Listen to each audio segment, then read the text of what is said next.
నమస్కారం NSTV news కి స్వాగతం. నా పేరు సంధ్య. ఇక వార్తల్లోని ముఖ్యాంశాలను ఇప్పుడు చూద్దాం. పూతలపట్టు నియోజకవర్గం యాదమరి మండలం తెల్లరాలపల్లి పంచాయతీ పరిధిలోని డీకే చెరువు యానాది కాలనీ వాసులు దట్టమైన అరణ్యంలో తీవ్ర ఇబ్బందులు ఎదుర్కొంటూ జీవనం సాగిస్తున్నారు.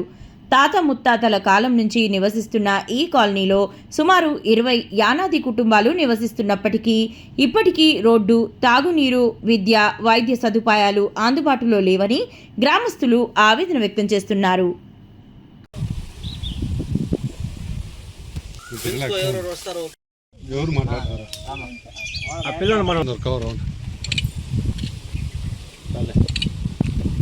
నమస్కారం. మీడియా మిత్రులకు, పెద్దలకు, చిన్నలకు అంత నమస్కారం. నా పేరు ఎర్రయ్య. యాదమరి మండలం తెల్లరాలపల్లి పంచాయతీ కంత చెరువు ఎస్టీ కాలనీ గుడి మా తాత నుంచి మొక్కుతున్నాము. వాళ్ళు వచ్చి ఫోన్ చేయండి కలెక్టర్ ఆఫీస్ నుంచి పని చేసుకుంటా మమ్మల్ని ఇబ్బంది పెడుతున్నాడు.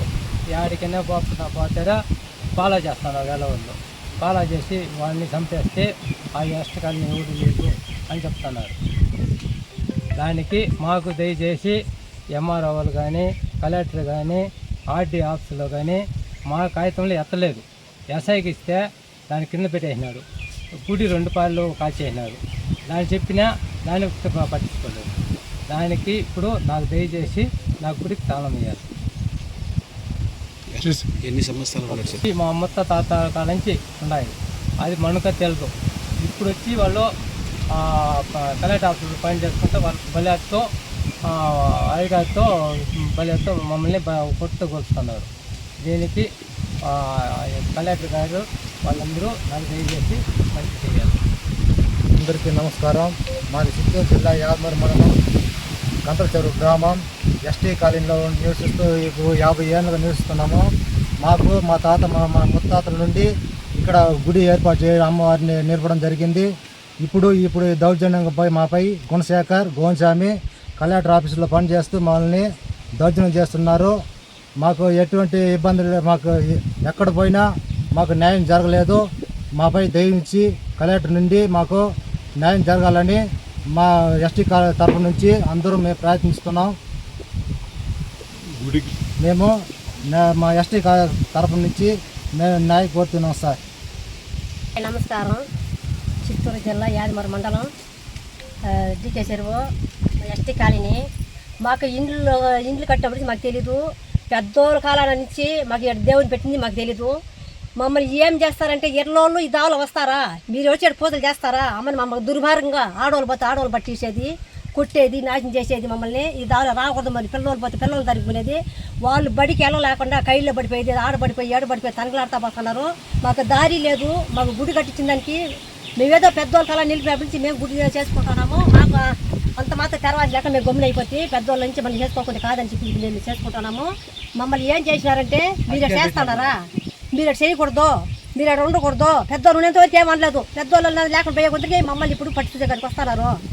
గోన్చేమి గుణశేఖరం వీళ్ళిద్దరు చేరుకొని మమ్మల్ని ఇది ఏమి చేయకుండా చేయాలని తరంతున్నారు. మమ్మల్ని మేము కలెక్టర్ గారికి, ఎంఆర్ఓ వాళ్ళకి వీళ్ళకంతా మేము చెప్పి గుడి కట్టించుకోవాలని దయచేస్తున్నాము. నమస్కారం. యాదమరి మండలము మాది కొత్త చెరువు, డీకే చెరువు. మేము ఎస్టీ కాలనీ. ఎస్టీ కాలనీలో దోవలో పోతే కూడా ఆడవాళ్ళు దోవలు పోతే నిలేస్తారు. మమ్మల్ని పోకూడదు, రాకూడదు అట్లా నిలేస్తూ ఉన్నారు. దానికి మేము పెద్దవాళ్ళు పెట్టిన దేవుళ్ళు మేము ఎట్లయితే ఎత్తమంటున్నారు. మన పొంగిటి పండుగ నాడు కూడా ఇక్కడ దేవలు పెట్టకూడదు అట్లనేసి మమ్మల్ని ఆడవాళ్ళంతా కూడా చేపలు పాడు రైతులంతా కూడా చింపి మమ్మల్ని మానభంగం చేస్తూ ఉన్నారు. మీకు దయచేస్తే మేము మీ మాది ఆడవాళ్ళుగా ఉంటే, మాకు దయచేసి మీ మాది ఆడవాళ్ళు మరి ఉంటే, మీకు కూడా పుట్టిన తోడుగుడ్లు మరి ఉంటే మమ్మల్ని ఎదే ఊరి సహాయం చేయండి. అట్లనేసి మేము దేవుడు చేస్తూ ఉన్నాము. మమ్మల్ని మానభంగం చేస్తూ ఉన్నారు. చీరలు రైతులతో కూడా చింపేసి ఉన్నారు. ఆ దోవలు పోకూడదు, రాకూడదు అంటూ ఉన్నారు. మేము ఎవరినో పోయి అడుక్కుంటే కూడా మమ్మల్ని కిందనే పెడతా ఉన్నారు. కానీ పైన మాట్లాడేది ఎవరు లేదు. దానికి మా గుడికి కావాలా అనేసి మేము బాధపడతా ఉంటే కూడా నా తమ్ముడు ఒకడే పోతా ఉంటే కూడా వాడు ఒకడే పోతా ఉన్నాడు, వాడు ఒకడే ఉంటాడు అని కూడా ఈ నుంచి ఫోన్లు పోతా ఉన్నది. మా అన్నదమ్ములు ఉండేది 3. ముగ్గురులో కూడా ఈ మరి ఏమైనా చేసేస్తే మేము ఆడవాళ్ళు మేము ఏం చేసేది అనేసి మేము అడవిలో ఇల్లు కట్టించేస్తారు కదా, మేము ఏం చేసేది అనేసి మేము బాధలు పట్టుకొని పోతే దోవంటే కూడా దోవంటే రైకులు బెరికలు చూస్తావా, చేతులు బెరికలు చూస్తావా, హే కేఫ్మర్లలో యాని మీకు దోవని అడతారు కదా. మేము ఎట్లా బతికేది, మేము ఏ పరిస్థితిలో ఉన్నామో ఒక పారి అందరూ వచ్చి కూడా దయచేసి మేము ఏడున్నాము, అడవిలో ఉన్నాము, ఊర్లో ఉన్నాము, దయచేసి మీరు వచ్చి చెప్పి చూసి మమ్మల్ని ప్రతింటే అందరికీ ఇది చెప్తాం. మేము ఉండేది ముగ్గురు అన్నదమ్ములు, మేము ఇద్దరు తోడుపుట్లు ఉన్నాము, మాకు బిడ్డలు వేరే ఉన్నారు, నా బిడ్డలు మూలకొకరు ఉన్నారు. మా పిల్లకాయలకంతా కూడా మేము ఇది అనుకోని పరిస్థితిగా వండుకొని కూడా మేము ఇంత బాధలు పడుతున్నాం కదా. మాకు ఏది ఒకటి మాకు దయచేసి అక్కడ లేకట్లు వీళ్ళు వాళ్ళు ఆ గోంచామడక ఇది ఆఫీసులో పని చేసుకొని మొన్న ఊర్లోకి వచ్చేసిండే ఈ కేఫ్మర్లు ఈ క్షణాలను కూడా అడుగుతా ఉన్నాడు. అన్నిటికీ ఓర్చుకొని మనం పోయే చోటకు పోదామనేసి మేము గమ్మున ఉన్నాము. అంత వెతికేసానే మీరు మాకు దయచేసి మాకు గుడి దావసేవ చూపించాలా అని చెప్పి. గుణశేఖర్ మామూలు ఇక్కడ మేము మా ముత్తాత నుంచి నిలిపిన గుడిని ఇక్కడ నిలపకూడదని మా మీద దౌర్జన్యం చేస్తూ మాకు అన్యాయం చేస్తున్నారు. మిగతా కళ్యాణ తరఫు నుంచి మాకు న్యాయం జరగాలని మేము ఎస్టీ కాలనీ నుంచి అందరి తరఫున నేను న్యాయం కోరుతున్నాను. ఈ న్యాయం మాకు జరగలేదంటే మా ఎస్టీ కాలనీ నుండి అందరం వచ్చి కలెక్టర్ ఆఫీస్ కాడ రోడ్డు మీదే ఆత్మహత్యం చేసుకుంటామని తెలియజేయడం జరిగినది.